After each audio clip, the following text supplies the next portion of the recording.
ஏ சூப்பர்ரா சூப்பர்ரா நல்ல பவுலிங்டா சூப்பர்ரா நல்ல நல்ல கேட்ச்ரா பஸ் நான் கேட்ச் பிடிச்சேன். சரி அவன் பவுலிங் போட்டு இருக்கான். சம்பந்தமே இல்ல. நீங்க ஏன் கத்துறீங்க? டேய் நீ நானே பிரிச்சு பேசாதடா, நாமனு பேசுறா. நம்ம விக்கெட் எடுத்துருக்கோம்டா. செம்ம கேட்ச்டா, செம்ம பவுலிங்டா. சரி சூப்பரா பண்றீங்க. ஆனா இந்த உத்வேகம் எங்க இருந்து வந்துச்சு? இதுக்கெல்லாம் காரணம் யாரு தெரியுமா? எங்க கோச் தான். கோச்சா? அது புரியல சார். கோச் வா அதுக்கு போயிட்டு வருவோம். என்ன இங்க நிக்கிற வந்து?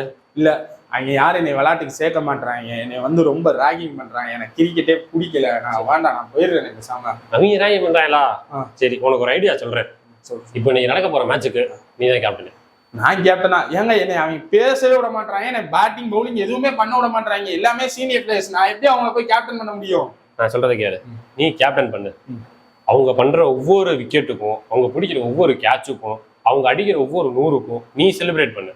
சரி நீ செலிப்ரேட் பண்ணி அவங்கள என்கரேஜ் பண்ணு. சரி அப்போ அவங்க எல்லாரும் ஓம் பக்கம் வருவாங்க. ஓ நான் அவங்கள ஒரு ஆளா மாறிடுவேன். கரெக்டுங்க. அவங்க எல்லாரும் ஓம் பக்கம் மாறி ஓ ஆளா மாறிடுவாங்க. கரெக்டுங்க. ஆனா அவங்க நான் சொன்னா கேட்கவே மாட்டாங்களே. அதனாலதான் நான் உங்ககிட்ட கேப்டன்சி கொடுக்குறேன். கேப்டன்சி கேட்டுதான் ஆகணும். அதை நீ நல்ல விதமா பயன்படுத்திக்க. இதான்ப்பா நடந்துச்சு. இதான்ப்பா.